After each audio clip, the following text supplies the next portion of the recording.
Hello and welcome everybody. We have the Global Patch Notes August 21st, 2026. Let's get right into it. So we have a few things. So first off, they're talking about obviously the balance adjustments, but today it addresses the gaps in monster zone entry timing caused by difference in AP. Uh, Pretty much they're saying more PvE and PvP stuff will be announced soon in Global Labs. The biggest thing is, to be honest, the grab skill. So they're talking about how grab skills with long animations and such. So pretty much in a nutshell, they fixed the issue where the emergency evasion, or V, while in a grab state would result in returning to the grab position instead of escaping the grab. Now, after a successful grab, if the grab target dies or uses emergency evasion, the grab state will now end with a finishing animation instead of a grab failure. In this finishing move, the damage or status effects applied upon a successful grab are not applied. However, the damage and effects of additional actions are applied regardless of the action to which the grab status effect is applied, for example, Wukong grab or Draconia's piercing spear. There's also an issue where the grabbed opponent could intermittently use a skill or become ungrabbable after a successful grab has been mitigated. To this end, the change will require a slight delay between a successful grab and an execution of an attack. However, the timing at which the defensive judgments will happen for a successful grab is applied remains the same as before, so you're pretty much unprotected for the same amount of time. For Giant, this means Rock Lift and Throw. They fix an issue where the grab target would intermittently be placed behind the character when charging with an opponent or slamming them down after a jump following a successful grab. They also change it so that when jumping and slamming down after a successful grab, the jump power value is not affected. Valkyrie punishment, it has been modified so that after a successful grab, the grab character moves slightly towards the grab target to match the attack animation. Ninja Flash Binding, the animation has been modified so the character appears naturally from the moment they use the skill until they return, and it has been changed so that you cannot switch to the short sword in the middle of an attack upon a successful grab. Wizard Flame Nod has been modified so that after a successful grab, the character moves slightly towards the grab target as well. Lahn, we have a few things. So Crimson Sword Dance. Sword Dance, the HP recovery effect upon successful hits of the Tangachu skill has been transferred to the Strength Crimson Sword Dance. Now, when a hit is successful, 84 HP is recovered with each hit. And on the Piercing Heart, the attack range and timing have been adjusted to match the execution of the skill. The attack hit detection has been adjusted so the number of hits within the attack range is applied equally. And as such, the skill specialization has been changed from 4 to 2, and the activation speed of skills has increased by approximately 13%. Corsair, the MP recovery, or HP and MP recovery effects of the following skills has been adjusted. So melee combat charge will now recover 200 HP per hit. That is a lot. Captain Swordy is going to also recover 200.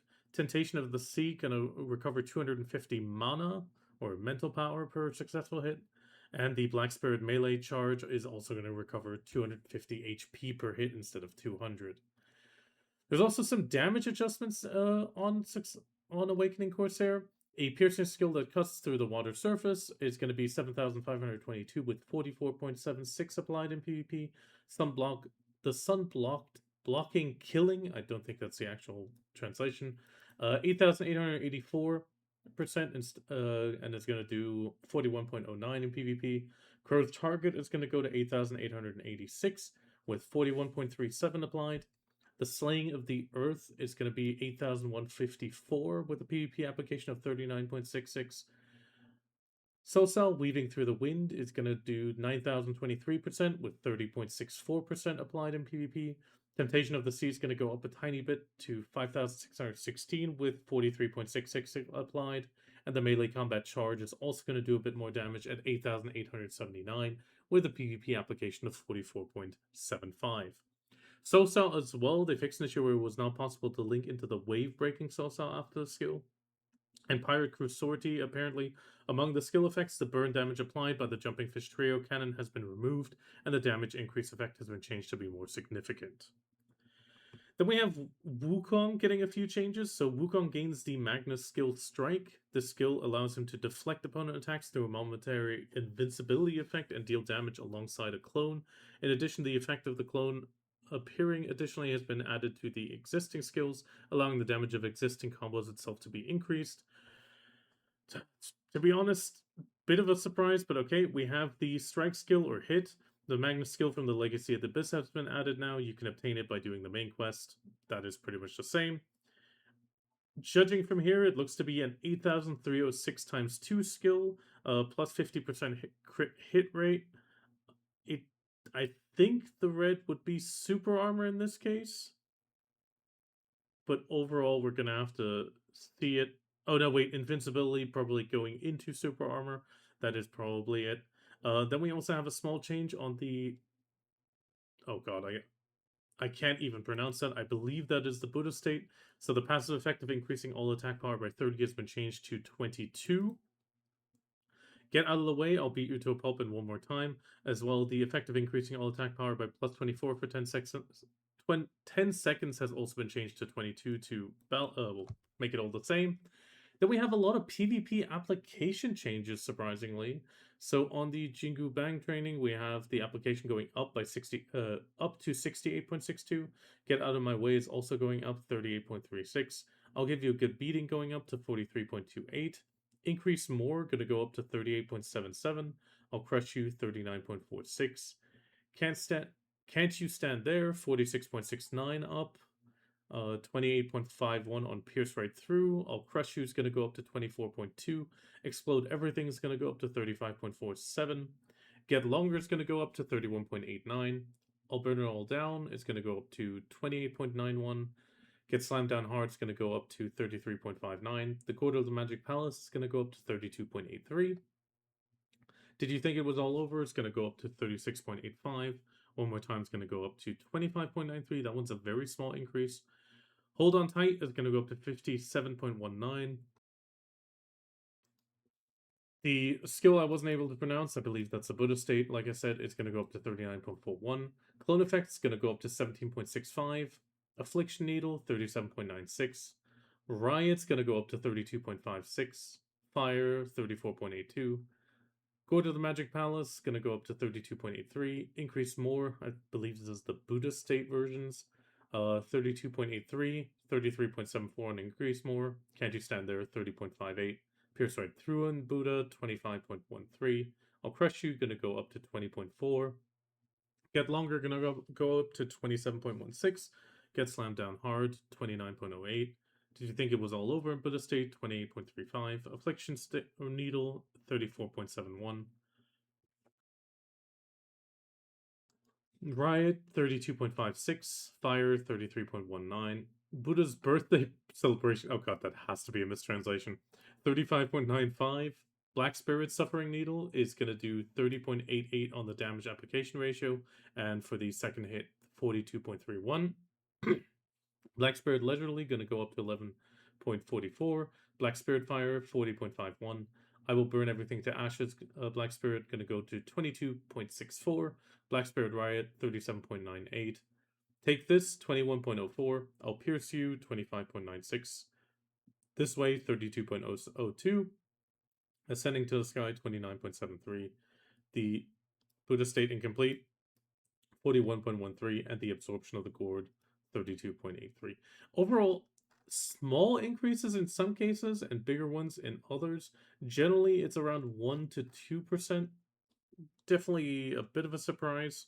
Taking a Wukong down was already pretty tough, and now he's also going to deal a lot more damage. But we also have Seraph getting the Magnet skill, Fainting Cleave. The Diagonal Crush or Fainting Cleave, the Magnet skill, has been added. Again, same receival technique. 4,509 is going to be the damage. Looks like a 20% hit crit rate. Super armor from what we can see in the image. Overall, quite interesting. Then we also have on the main weapon some damage changes again. This case, it's going down in damage, PvP to balance pretty much. So we have Digging and Stabbing going down to 5,373 with 40% applied. Link, Twist, and Pull going to go down to 7,191, 35.79 applied. Kick going to go down to 4,404 with 44.33 applied. Gap Price going to go down to 6,073. Damage application of 43.3. Flow Penetrating Slash going to go down to 6,685, so 400% almost down. Going to go applied at 46.32. Shoulder Strike's going to do 2,366 on the first hit. Second hit, 6,774. 49.46 applied in PvP. Link Smash going to go down to 9,503. PvP applied at 38.42. Overlapping Cut going to drop down on both hits to 7,577. A damage application of 40.43. Horizon Cut, both hits are going to go down to 7,115. 34.04 applied. Mausoleum Splitting is going to go down to 5,649 on the Spinning Strike. The Downward Slam to 7,810. And the Spinning Strike application, or PvP, is going to apply at 36.17. And the Downward Slam is going to be 34.04. Spectre Splitting is going to drop to 11,334 with an application of 38.3. Covenant Overlapping Slash, we see an increase. Here we actually have an increase. So we have 8,303 on both hits, 34.95 applied. Covenant Punishment also going up a tiny bit on the first hit to 2,219. And the second hit to 13,997. PvP applied on the first hit, 18.62, and for the second hit, 29.13. Covenant again, Horizon Slash, it's going to go up to 7,796 on both hits, 31.07 applied. It's not Covenant, I forgot the name. The Angel Mode, Spinning Strike damage, it's going to go up a tiny bit to 6,190. The Downward Slam as well to 8,558. 33.01 applied for the spin, and 31.65 on the Downward Slam. And then we have Judgment going down in damage to 12,230. 33.33 applied in PvP. Then we have some other class modifications. Also on Striker, they fixed an issue where the defense hitbox would remain active until the end of the animation when successfully landing a grab by chaining the Purgatory Drop. Actually, that might be Warrior. I apologize, that is Warrior.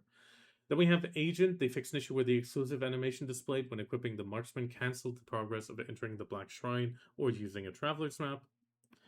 Then we have the Guild League new season coming.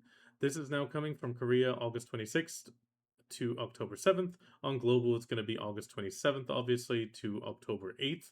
Quite a long season there, but that is also pretty nice. It gives us something to do. It will run effectively 6 weeks. We are having some changes, though, so some rules are going to be changed. The request time will now be every 20 minutes. The match duration will not be 20 minutes, but it will be a max of 12. And the victory conditions have been changed from 1,000 points to 600. The participation methods are pretty much the same, though. So you go into your guild menu, apply. Participation conditions are still 7 or more guild members online. The second squad will then provide, if there are 40 more online members, and then 21 more online will have the other one. Application time, pretty much 5 p.m. to 1 a.m. Weekends, 1 p.m. to 1 a.m. Every hour on the hour at 20 minutes. Matching is complete and Guild League begins past the hour. So if you apply at 14:05, matching will take place at 14:20, so 20 past, and the Guild League will begin once your opponent is determined. You are also granted the right to be matched faster based on the order in which you apply, and it is now possible during base battles, node wars, blue battlefield, pretty much, so that is still blocking it. So before the fight, it cannot be conducted at the start time. This has been changed, so no longer a match at the 20 o'clock start. After the node war, based on the maximum node war duration of 2 hours, matchmaking applications become available from 11, and Guild League begins at 20 past the hour. After the occupation battle, based on the maximum duration of 2 hours, matchmaking applications become available from 22, and Guild League begins at 20 past. So that's Conquest and Node Wars. Number of participants remain at minimum 7, maximum 10. Match duration 12 minutes. After matching is complete, there is a 4-minute waiting period upon entering the Guild League during which guild members can enter. There's still a 1-minute waiting period after the match ends. You will be automatically removed, and you can freely enter or exit after the match starts. Victory conditions are 600 points, and these are reached when the match or whoever has the higher points at the match time expiry. If they're tied at the end of the match time, the guild that scores first wins. First kill score has been changed down to 30 points for a bonus, and otherwise it's 10 points per kill. Resurrection, there's one resurrection point designated, so no change there. When your character dies, you can press a revival button. There is no limit on resurrections. And if they're when resurrected, if you are in a non-combat state, you will be granted invincibility and damage reduction for a certain time still, and death penalties will not apply. You do get penalties if you don't show up enough. You will then still get that block for 1 week, 168 hours. That is still the same. Even if you leave during Guild League, any member of the guild can re-enter. However, upon exiting, damage and status effects recorded will be removed. That hasn't changed. Notification durations for consecutive enemy kills is 15 seconds. Equipment durability does not decrease. You're automatically assigned to a platoon. If you're already in a party, you can enter after leaving, and so on and so forth. That all has not changed. Map-wise, we're looking at Kelmorn Wilderness, Flemme Hill still, Battle of Honor, and the Gyeongbyeong Palace. Guild League victory has been adjusted a little bit, so when winning we have 600 mil plus 5 perfumes of both types, 10 whale tendons, potions, 3 elixirs, 3 sturdy forest thread. On a loss, you get 200 mil, 1 perfume of each type, 3 whale tendon potions, and 1 elixir and 1 sturdy forest thread. The following rewards will also be obviously rewarded. So this is the full league. So first place will get the Guild Leaguer title again, lots of 5,000 crown stones pretty much, and a bunch of other goodies. These might get adjusted, but this is the current stat. Effectively, 11th to 20th will get 100 still, 21st to 40th, 70. So they're still keeping the rewards up to guild rank 60. That is definitely nice to see. If you are in that group, you will get at least 500 crowns going up in 500 steps, it seems like, except for on the later ones, first, second, and third, where it goes up by thousands. Then we have the Blue Sand Island, or Cheongun Island, newly revealed as the fog is lifted from the seas of the Land of the Morning Light. This village is a historic place that carries the legacy of the Joseon, once glorious shipbuilding craftsmanship. This is pretty much being added because of something that happens a little bit later in Global. House at number 1 has been added. This allows you the shipyard. You can then build the Byeokgung ship, Cheongun ship equipment. So pretty much all the ship equipment for the Panok. The area of the Nopse Sea has been expanded between Delanaru and Cheongun Island. As a result, you can travel smoothly from Delanaru to Cheongun by boat. Then we have the thing a few people on the ocean are waiting for, the Linbak Colony. So after a fierce struggle for territory in the rough seas, the Linbak have driven out the saltwater crocodiles. The new sea monster brings fresh tension to the Great Ocean, and it is distinguished by a massive horn and the pack of Linkborgs that accompany it. While combat in the Great Ocean has previously focused on overpowering a single or defeating similar groups of enemy, this encounter is designed around how you handle the Linkborgs escorting the Linbak. As this battle requires a greater degree of strategy, it has been designed to offer a challenging encounter for veteran captains. As a fitting reward, Linbak's horn obtained by defeating the Limbucker can be exchanged for yellow-grade ship equipment. So with that, we have the new hunting ground being up here, with the saltwater crocodiles being on the left. Pretty much they're moving straight to where you can recover very quickly. Definitely a nice little change. Loot, we're looking at the Linbak's horn, yellow, blue, and green, blue, and yellow stones. Claws of the waves are still here. The red flesh of the sea monsters, which we'll see in a moment. Coral crystals, blue whale oil, bizarre fangs are still here. Then we have obviously the Linbak's bones, scales, and essence. We also have moss-covered maps, which is a bit of a highlight, and the essence of sunset-colored coral. And then we obviously have the trash loot itself. The Linbak's coral sculpture is at 500,000. 500,000 silver at 0.1 LT. Linbak's horn items can be exchanged for the materials for crafting yellow parts. So you can exchange a horn for 125 sturdy coral supports, 75 pieces of plywood engraved with rough waves, and 50 crimson coral sleeping adhesives. Then we also have a weekly quest that can be added from the Gangman at Cheongun Island. You defeat 2 Linbaks. You get 6 pieces of sea monster fish meat, which is, the red fish flesh, and 3 essences of the ocean. Here we can see the red fish flesh can be exchanged or sold on the exchange. Source of acquisition is the Linbak Church, and reward for the quest, as we saw above, and survey in the Linbak area. Same thing for the Essence of the Ocean, but this one cannot be sold. Here we also have the Void Moretta Church. I I think it's just going to be dropping from Moretta, but these are materials for the new sailing related dishes and elixirs. We're going to see those in a short bit after the equipment. New equipment for large ships. So they're pleased to introduce the Velocity and Cheongun, the top tier yellow ship gears. So pretty much you have it for all four carracks plus the Panok. You may only wear ship equipment suitable for your type of ship, so that still stands. Ship Parts Workshop at Ilia Island has been expanded. You can now have level 3. You can craft the 16 yellow items then. Manufacturing requires 10 Palasi Cannon blueprints, 125 story coral support, so pretty much one horn worth. Same thing, 75 plywood and 50 adhesives. We're also going to see how to make those otherwise. You also have the one equipment at level 10. You need to choose your balance, advanced, volante, or valor. And then you also need the modification permit again, which is going to cost you 5 bill. This is pretty much the same for all of them. Then we also have the Cheongun equipment for the Panok. You can craft this at the Cheongsa Island.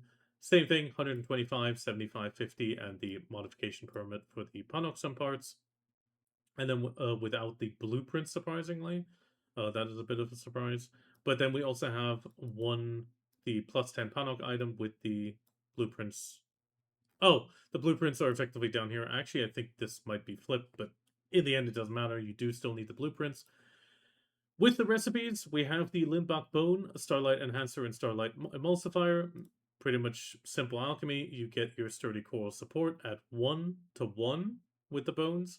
Same thing for the plywood, for the Linbak scale, and then we have the Linbak essence at a 1-to-1 as well. I do think the drop rates are going to be differing a little bit, especially considering the next part. As an exchange has been also added to allow you to exchange it for tidal blackstones. So that, with that being the case of the Linbak Bone giving 8, scale 12, and 120, 1 essence 20, I think the drop rates are somewhat balanced to allow or facilitate the 125, 75, and 50 split. Items that can be purchased, Filiberto Fallacy, pretty much this is the modification permit for the Eferia Carrax. You're looking at 5 billion silver, raw silver. Then we have the Essence of Coral Sunset, which also got mentioned on the drop tables. This pretty much gives you the blueprints. The same thing, 5 bill for the Panok one. This is bought from the ferryman at Cheongsa Island. And you need 4 Essences of the Sunset Coral for the Panok blueprints, which is a bit of a surprise. It does put the Panok in a slightly back foot, considering you need double the Sunset Coral Essence just to get the blueprints.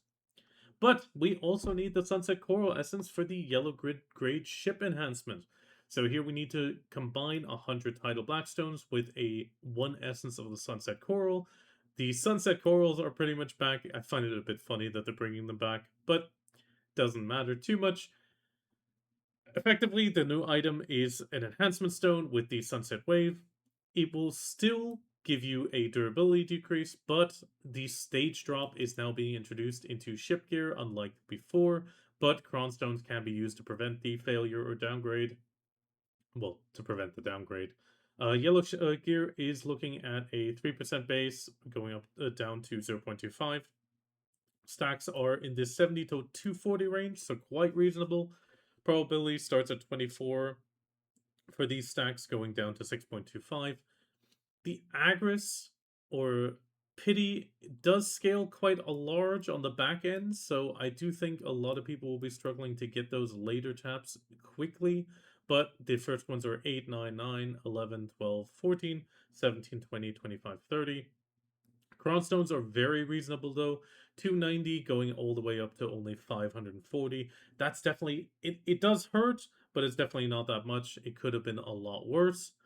We do have the stats. So here we can see for example, the Velocity Cannon is going to go up to 150,000 durability at plus 10, 3,500 weight, and 55,220 damage on the advanced. Balance, we also see here going up to 60,500. Let me actually check something real quick. Somebody posted the old stats. We're going to quickly check the Philosophy Cannon. Well, actually, the balance. Yeah, it seems to be right with the picture that got posted from the ball. But in the end, we have the Valor and the Panok sitting at 72,600 damage in the end on the cannon. We also have the Sail going up respectively. I'm going to pop in a picture that was from the ball with some translation. It has the old stats in red. This is going to be popping into the stream because it's a little bit easier to read, at least the max stats. And so far, it definitely looks like it's matching up. So that's the advanced hull, which should give 19.4.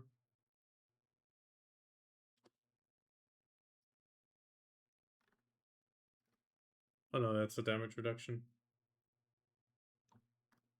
To ability 20,000. Overall, it's giving you quite a big of a stat boost. What else do we have here? Just the equipping stats themselves. Then we have, obviously, the yellow equipment will be exchangeable on the market. Prices, I do feel, are a bit low considering that the taps are grinded, everything is grinded, but we're going to start at 53 billion on 0, 78 billion, but it only grows to 166 bill min and 242 bill min on plus 10. I mean, the Kron investment isn't as high, but definitely doesn't feel quite right. But moving on, we have the Okilo Wave Feast and Ocean Elixirs being introduced. So we have pretty much this overriding other Kron meals. It's effectively the Stone Tail meal for the ocean. It gives 25 sailing experience, 25 barter experience, 10% crew experience, and sailing mastery plus 50. It's going to run for 10 hours, 600 minutes. It needs 3 Magoriev seafood meals, 3 Tef breads, 3 whale meat salads, and 1 piece of the sea monster fish meat, which we had as a drop. It is sellable for 40 million silver or max price and lower limit of 10 million. Then we also have the Elixirs of the Ocean. This needs the Old Moon tiers, Elixirs of Affinity, Time, and Proficiency. This is going to be a Sailing XP, Bartering, and Crew Experience again, 180 minutes duration, 25 mil upper limit, 6.25 lower. And then we obviously have an upgrade version, which uses the 1 fragment of the Ripping Wind, the other item that got mentioned. And then we also have the Ocean Elixirs with the Essence of the Ocean. Actually, no, we didn't have the 1 fragment of the Ripping Wind. Is this the... I think this... Oh, never mind. This is, I think, the green and blue version. Yeah, this is green and blue. Then we have the 50 million upper limit, 12.5 lower. And then we have the one that uses the Essence of the Ocean for plus 25 sail, plus 25 barter, crew experience plus 15, and 50 mastery again. This does use the upgraded and the Essence of the Ocean. Upper limit, 150 mil. Lower limit, 37.5. Overall, looking decent. Then we have some improvements to content with a matching feature. So there is going to be a new feature being added to Guild League and Red Battlefields. Matching activity is going to be displayed on that window. Normal is going to indicate around fewer than 15 guilds participating, active 15 to 28, and very active anything above 29 guilds participating. The number of vendors who have applied for matching at Red Battlefield is displayed. For example, applicants are 25 of 30. Then we have new forms of Tachyon Legacy. It did say this last week as well. I'm not too sure if we're actually going to get it, but either way. The start point with a blue effect is also increased. After discovering the Legacy, if you pass the test, you will still get the Agris coins. The Guild Absence setting feature has also been removed. Then another absolutely massive change. Elixir buff duration has been changed to 20 minutes. This pretty much covers the Furies, Frenzies, and the big thing, Harmonies. Harmonies and such will also go from 15 to 20 minutes. The 100 crafting recipes for lower tier potions that can be used to craft Elixir of Harmony have also been added. So accordingly, the item description of the Magic Infused Catalyst has been changed. So before it was 10 Magic Infused Catalyst, then the Elixirs. Now it is the 10 Catalysts imbued with condensed magic power and 300 Elixirs. This should pretty much be a 100 craft recipe. It just makes things a lot faster. Either way, we also have a similar thing for the human Edania, Camasovia potion versions, or demi-human. You can craft 10 of these, so pretty much the magic infused crystal catalyst is the extra infused catalyst, but only a single one, with 10 elixirs of harmony, 3 human, 3 will. That is remaining the same, but the essence of Ebolop is disappearing. That should also make this a little bit easier and faster. The catalyst imbued with condensed magic power can be purchased for 10 mil at Old Moon vendors. The following exchange formula have also been added to Old Moon vendors, so the 10 magic infused catalyst can be changed to 1 condensed version and 1 condensed to 10 magical. You must have the item in your bag for the exchange to be displayed. And finally, we have a tiny change. The name of ship part workshops that produced equipment for the existing Panok has been changed. So Chiro ship part has been changed to Ilia ship parts, and Byoku ship parts to Nampo ship parts. Monster hunting modifications, we have quite a few, not just in Inner Edania, but we're starting with Inner Edania. We have the Temple of Aphrodon, the Scarecrow has been modified. The damage of the Ground Slam has been reduced by 11%. Then we also have the damage of the attack after a Ground Slam has increased by 100. Hermesia, we have a issue where the monsters were in an unhittable state would become hittable. Temple of Magia, improvements have been made so the monsters reappear immediately after all hunting ground gimmicks are completed. Temple of Arizion, or All's Place, they fixed an issue where progress in the hunting ground would intermittently stop during hunting. They fixed an issue with the sparks of negation appearing in the hunting ground being unhittable. The issue with the attack animation of the incantation of fire monsters was awkward has been fixed, and the frequency with which appearing monsters use mobile attacks has been reduced. Then we also have an issue where lava bulls drop the knowledge of the mermaid consumed by despair, and they fixed an issue where the rune crows drop the knowledge for the pirates consumed by despair as well. I hope that they drop their own knowledge now. The additional damage from the Divine Blessing effect received from Temple of Elysium, Scales of Judgment, and the Event Horizon Hunting Ground has also been doubled. Accordingly, the HP has also been doubled. Then we have the top tier hunting ground being changed. So before Star's End, Sakraya, Zephyrus Castle, Gavina Coastal Cliffs, and Inner Edania Hunting Grounds all have the title. It will be Gavinia Coastal and Inner Hunting Grounds only. The previous top tier grounds will be adjusted accordingly. So we have Zephyrus Castle. The sealed black magic crystals is being added to the drop table. Chance of silent primordial fragments has been increased by 100% on Beelzebub. The chance of obtaining fragments of all the other mobs by 71%. The chance of obtaining the fragments when defeating Shadow Knights has also been increased by 243. Star's End, the chance of obtaining Crystal of Gluttony when defeating the Apostle of Unrighteousness has increased by 67%. Chance of the crystal from the unstable star debris has been increased by 100. Chance of obtaining the Gluttony has also been increased by 37 on most of the other mobs. The chance of obtaining a Crystal of Gluttony when defeating monsters below has been increased by 400%. This is pretty much the Herald of Corruption, Apostle of Vice, and Herald of Corruption, the polluted versions. We have a missing translation. The number of corrupted blood crystals obtained when defeating monsters below has been changed from 3 to 2 to 3. So that pretty much covers most of the mobs there. And then we have on Lower Sakraya, the chance of obtaining Sakraya's crystal has been increased by 48%. For the towers, the chance of obtaining sealed black magic crystals when defeating monsters has been reduced by 20%. This is also on the towers. Chance of obtaining Sakraya's crystals when defeating the monsters has been increased for the Pirash, Raikin, and Kuraba by 67%. Sealed black magic crystals has been reduced by 58% on the same mobs. Sakraya crystals on the Ancient Emerald, 100% increased. Steel Black Magic Crystal has been reduced by 10%, so pretty much up and down in that case. The tag has been removed from these zones, and the tag has also, with the tag being moved, we also have the confirmation. The refined predations will disappear. The red, purple, and twilight pigments will all disappear, and the corrupted oil as well. Then we have some further hunting ground modifications, which is a bit of a surprise. Loot that adventurers currently have little demand for has been excluded, and the loot structures have been changed to focus on key items. So this is being we have Honglim, for example. It has been changed so the origin of subtle predation cannot be obtained. That is a big surprise. Crystal of Dawn, the all attack power acquisition probability has been increased by 800% compared to before. This should be Dokkaebi Forest has been changed also that the subtle predation cannot not be obtained. Crystal of Dawn all attack power has been increased by 460.